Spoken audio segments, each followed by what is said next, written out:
Our world is mapped, measured, and monitored. Yet somehow, the strangest things we've ever discovered are still happening in plain sight. Lights that behave like living creatures. A sound only a few unlucky people can hear. Forests twisted by an unseen hand. A message from the stars that appeared once and never again. These aren't myths.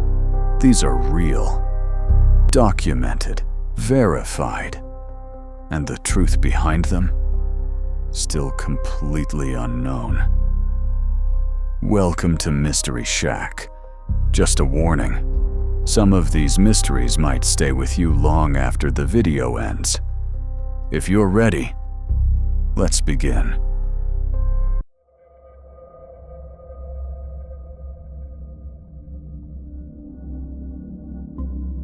Hessdalen, Norway.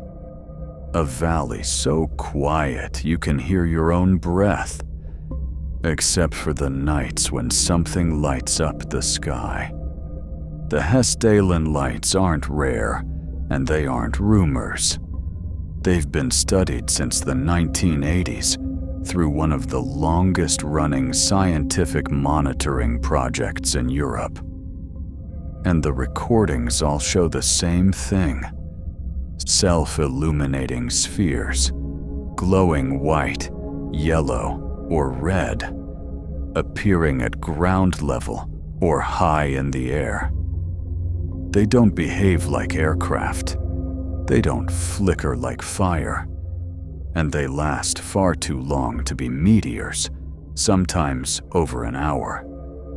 When scientists measured the lights with spectrometers, they got something strange. The signature didn't match metal or gas, but it also didn't match any known aircraft or natural flame. The light wasn't being reflected, it was being generated. So what could generate it? One theory. The valley's geology might create a kind of natural battery.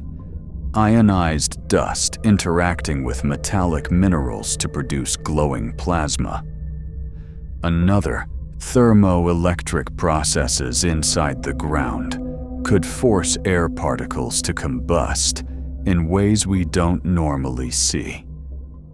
And another theory that Hessdalen's ground contains unusual amounts of uranium and thorium. As these elements decay, they release radon gas into the air.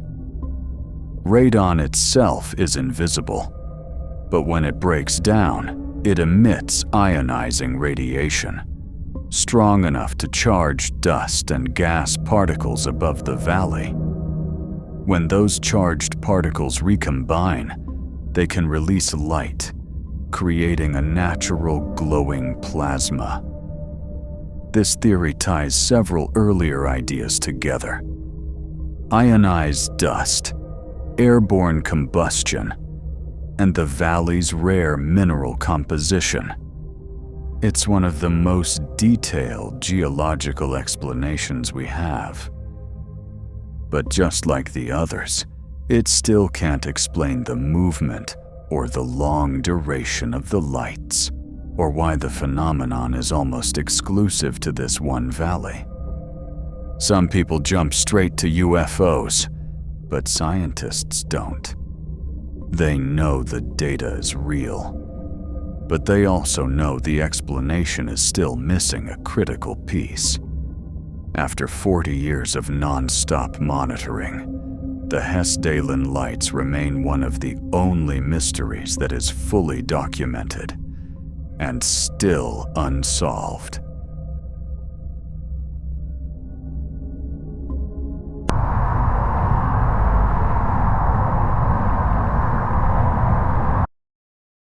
Did you just hear that? Most people don't. But for the ones who do, it becomes impossible to ignore. They call it the hum. It isn't loud, it isn't dramatic. It's a deep vibration that follows people into their homes, their bedrooms, even their sleep. Reports come from everywhere: New Mexico, New Zealand, Canada, the UK, and the descriptions are almost identical. A distant engine, a subwoofer in the next room, a pressure deep inside the skull. Scientists have been studying this for decades, and the theories are surprisingly grounded. Theory 1: low-frequency industrial noise. Pumps, ventilation systems, large engines, traveling far beyond what we thought possible. But this doesn't explain why the hum stops for some people the moment they leave a town and follows others across continents. Theory 2: natural resonance. Some landscapes can amplify low-frequency waves, making them linger or pulse. But the hum also appears in places with completely different geography. Theory 3: the human ear itself. A small number of people might generate internal low-frequency tones through tiny movements in the inner ear, basically hearing their own body without realizing it. It explains a few cases, but not the global clusters where dozens hear the same sound at the same time.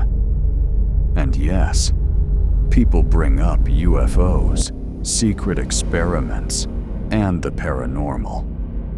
But there's never been evidence for any of that, so scientists keep those at the very bottom of the list.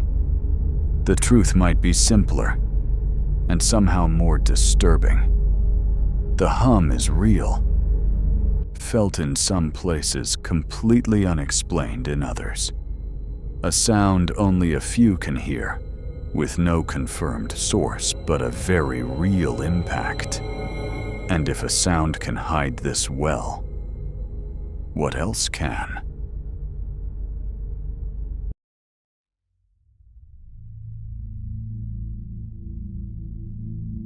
In 1977, a radio telescope in Ohio captured something that shouldn't have existed. A signal so precise, so clean, it stood out from the background of the universe like a flare in deep space. 72 seconds. That's all it lasted. Long enough to record, but never long enough to explain. The printout didn't look random. It didn't look like natural static.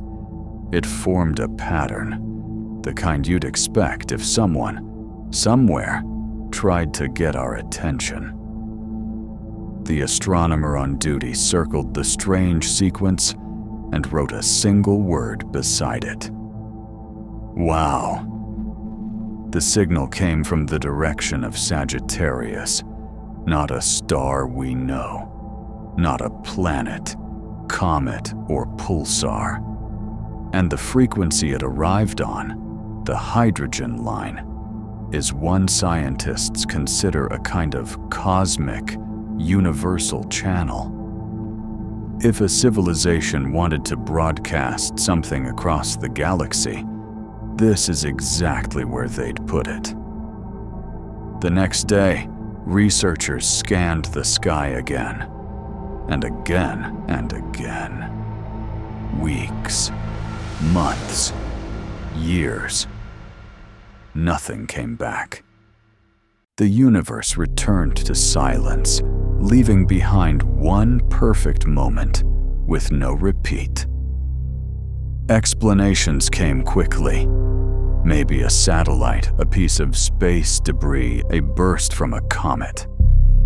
But none of those ideas matched the timing, the strength, or the shape of the signal. Every theory solved one piece, but left the rest untouched. So we're left with a single, unbroken fact. For 1 minute in 1977, something sent a message-shaped burst across space, and Earth just happened to be listening. Whether it was natural, artificial, or something we haven't even imagined yet, the truth is this: the wow signal remains the closest thing we've ever had to a cosmic whisper. A single hello in the dark, followed by an endless silence.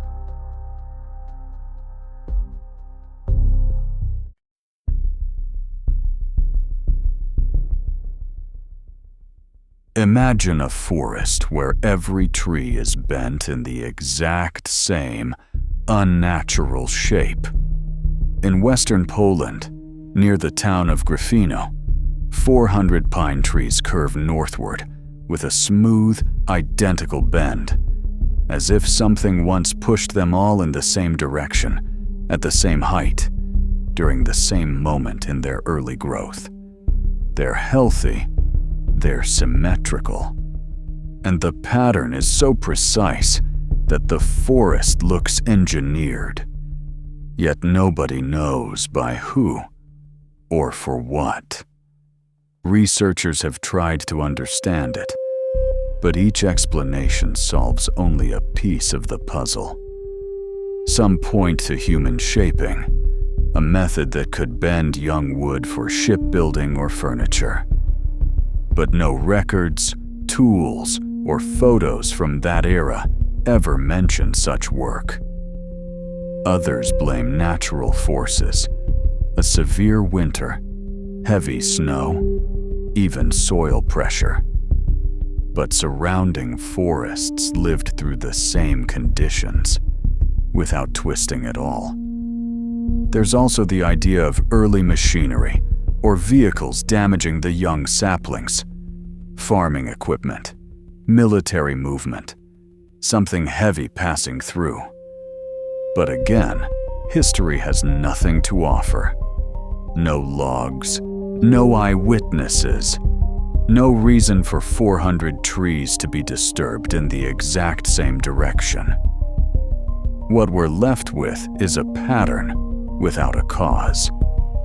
A moment in time that changed these trees forever, but left no evidence of how it happened. You can walk through the crooked forest today. You can touch the bends with your own hands, but the force that shaped them remains unknown. If a forest can twist itself into shapes we can't explain, what do we do with a place where water vanishes without a trace right in front of your eyes? In northern Minnesota, the Brule River hits a split. One stream keeps flowing normally, and the other drops straight into a deep circular hole carved into the rock. And then it disappears. No splash downstream. No underground outlet. No reappearance anywhere in the river system. Half a river simply vanishes into the earth. Researchers have tried everything to trace it. Dye, ping pong balls, GPS-equipped trackers. None of it comes back out. The water goes in and never returns to daylight. The leading idea is that the hole connects to a hidden network of fissures inside the rock, a kind of natural plumbing system. But there's a problem. If the water re-enters the river somewhere downstream, we should see a surge. The numbers should change. They don't. Every measurement says the same thing. The river loses water that never comes back. Some geologists think the water spreads through porous volcanic rock deep underground. Others believe it drains into a chamber we haven't found yet. But none of these ideas fully explain the missing volume, or why Devil's Kettle behaves unlike any surrounding waterfall. It's one of the few places where you can stand there, watch water vanish right in front of you, and still walk away with fewer answers than you arrived with. Because for all our maps, sensors, and scientific tools, we still can't tell you where half this river is going. 5 mysteries, all real, all still unanswered. And if this is what we already know we can't explain, imagine what we haven't discovered yet. Thank you for joining me on this journey. I hope you enjoyed it. And remember, the world is always stranger than it looks. Until our next meeting, goodbye.